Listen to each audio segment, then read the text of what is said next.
What's up, everybody? It's Soren Baker here on Unique Access Entertainment, and we have the honor and the privilege of being joined by one of the first female rappers of all time.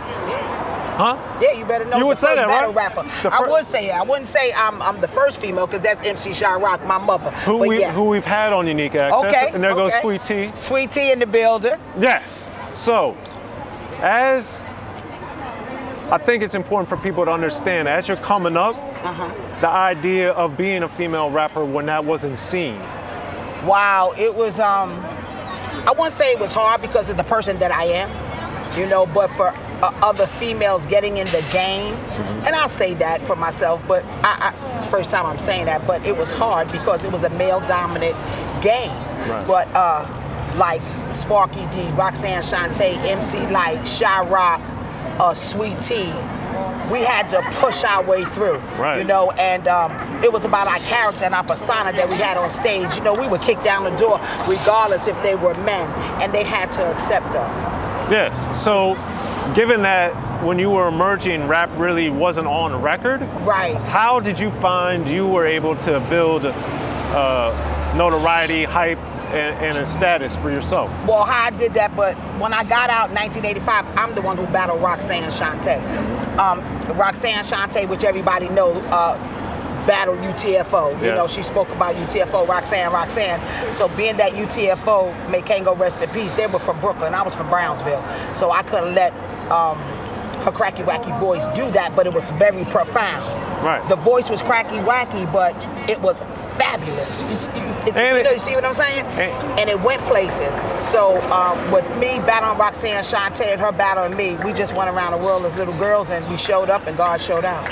And back then it was a singles market. It wasn't about albums. No, it wasn't about albums. And so I think it's important for people to understand how long, and put it in perspective, that singles would last for months or years. Singles would last for years and months. Actually, Sparky's Turn went gold. That song went gold.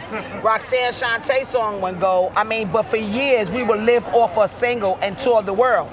But what's coming now is that they say MC Light has the first album. Her and I, 1988. And I meant to talk to her about that. I have to see what month hers came out, because mine came out. Mine came out in '88 off of B-Boy Records. You know, with KRS-One.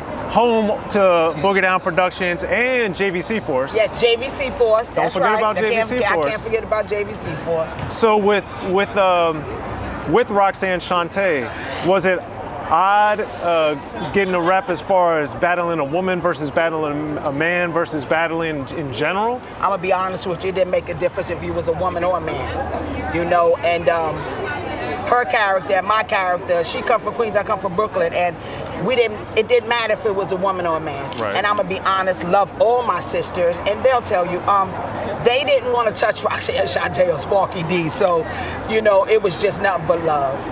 And back then too, we didn't have the internet, we didn't have all these things. No, how did you develop your writing? Like, what were you looking at? What were you thinking of? What were you practicing? I'm gonna be real honest. Spyder-D did a lot of writing for me. Okay. But I told Spyder-D what I wanted, how I felt, and he just put it together. And he's one of rap's first rapper producers. Oh, what you talking about? And I know. I want everybody to lift him up in prayer. Spyder-D is now in the hospital.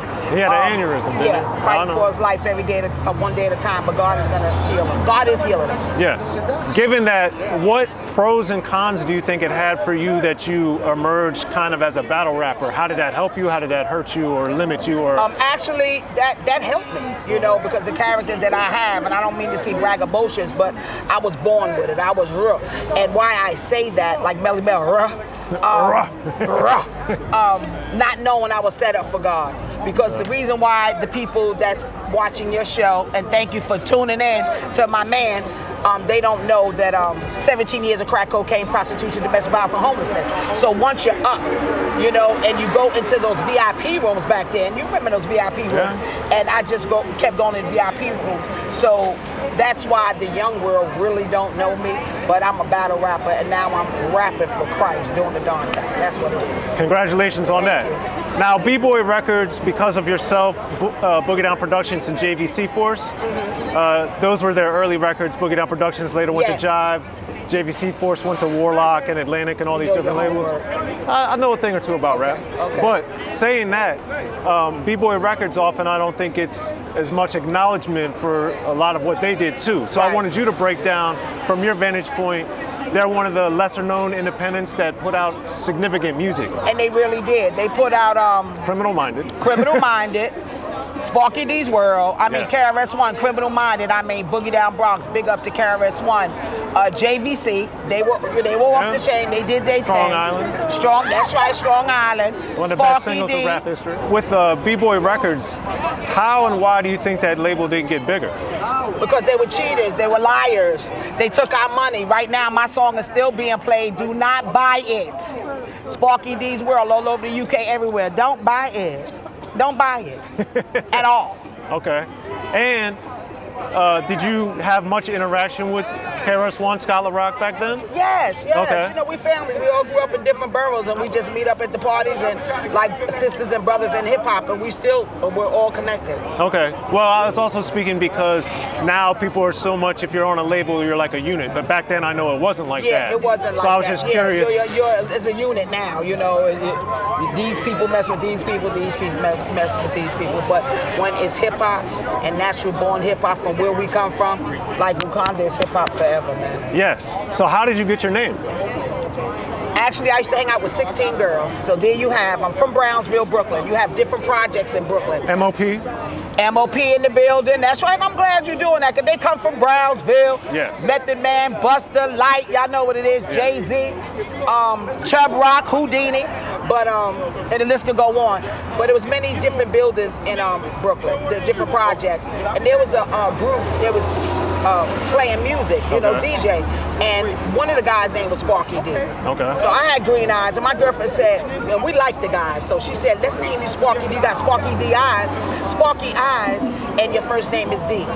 Doreen. So Sparky-D, that's how I got my name. Okay.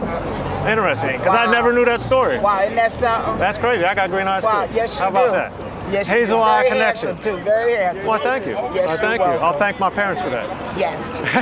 Very Okay, so what made you change and evolve to the rough side of things in life to evolve and get to where you are now?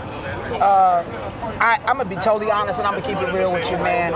Queen Latifah came out, even though it was written already, but Queen Latifah was out, Eve was out. I used to call Cool DJ Red Alert and say, how did they do? How did they do?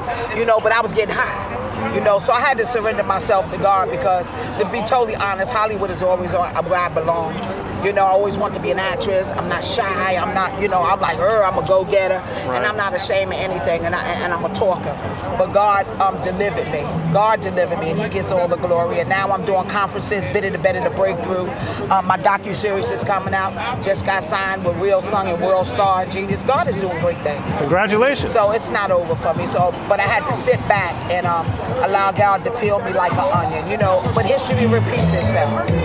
That it does. Speaking of which, battling has always been such a big thing. What did you learn from your battles with Roxanne Shante? I'm gonna just put MC Hammer in this. You can't touch this. No. But you know, and she'll say the same thing. We're sisters. We were enemies. You know, now we're frenemies. Okay. Okay. You can put us on game the stage, recognized game, right? You better know it. It ain't even game. It's real recognized real. She did my wedding. She hosts my wedding. She hosts my 50th birthday party. Even when things, I can talk about her, whereas some people can't. In other words, when the doctor thing, and I ministered to her, and we're sisters. We cried, we laugh, we cash app each other money. We go back and forth. We are literally sisters, and we encourage each other. That's a beautiful thing. And that's what we do, and that's my sister. Yeah, there it is. As we hear Push It, this is one of the early, Push It's one of the early rap videos from a female. Yes. And it obviously blew up and put Salt-N-Pepa on the trajectory that they have. I was there when they did Push It in Power Play Studios. Okay. My sisters and brothers, we would sleep in the studio constantly with Herbie and Spyder-D, Right. Baby D, Curtis Blow, you know the words. Yeah. So what significance, looking back, did that Push It video have, do you think, on getting Salt-N-Pepa out there nationally? Wow, that just went pop. They just, you know, what? Speechless, because when Push It came out, it was over. I remember. I went to the pop charge. Remember Billboard? Remember? Yeah. It was over. Now, I'm from Maryland, so I love Go-Go. And me when too. they had Trouble Funk, EU. Oh, some I'm of my with you on favorites. that. Mine too. But if you remember, my mic sound nice, very go-go. Yeah. I'll take your man, very go-go. You know what? I need to go listen to that. And that's what I'm gonna do when I finish this interview. Listen to the instrumentals, My especially. mic sound nice, check. What? Remember I had the whistle? It was very go-go. You ready? Okay. So that being said, what they were very different sonically too than a lot of what was going on in rap in 86, They were. 87. They were. So with that, what did Herbie's production, you think, bring out of them that was different from what you had done, Shante had done, Sha-Rock had done? Yeah, because again, they went pop. They, it's, the records that we've done, not saying it didn't go pop, we weren't on the billboards, but the sound that Herbie had and different lyrics. They had different lyrics, the different dressing, the different trailblazer stuff, their haircut, the clothes. It's just the way Herbie and Cheryl and Sandy went, the way that God allowed them to go. It was just for them. You know what I mean? We were trying to steady doing battle records when they were reaching pop and other genres and other ethnic groups, Right. I should say. Absolutely. Absolutely. Well, there it is with Sparky-D. Thanks for coming through to Unique Access. It's an honor. Thank you. Thank you. I mean that. I appreciate you. You'll see me again. Unique Access Entertainment, Sparky-D, Soren Baker.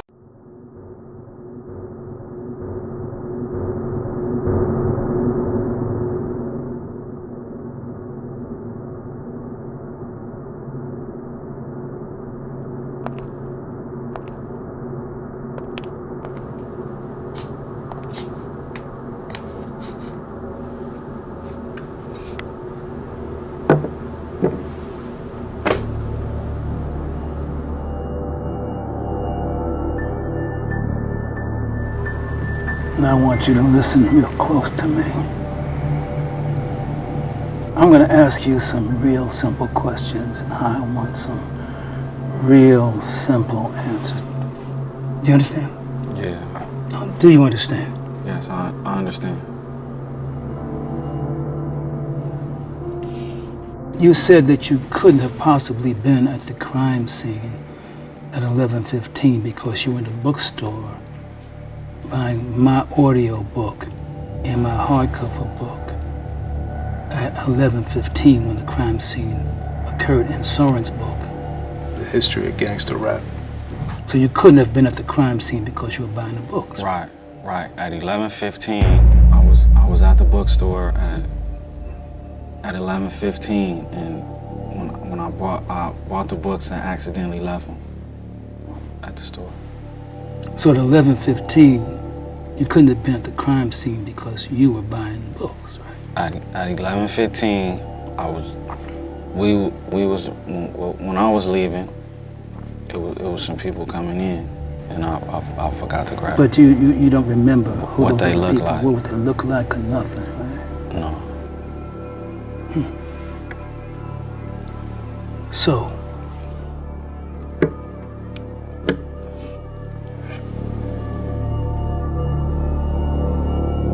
at 12:15, you in the bookstore buying my audio book and hardcover book and Soren's book at 12:15. So you couldn't have been at the scene because you were buying the books, right?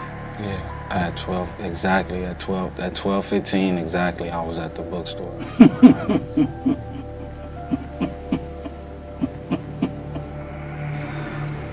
Now you see. You know you done fucked up. Which No, mean? first you said you were at the bookstore at 11:15, and then you said it was 12:15. You know you done fucked up. He fucked up. Yeah, you fucked up. You fucked up. Man, you confusing me, man. So, you get my book, my audio book, 40 years, and Soren's book, History of Gangster Rap, and if you don't, you know you done fucked up, right? Man, the more those cops ask me questions, the more I wish I bought them motherfucking books.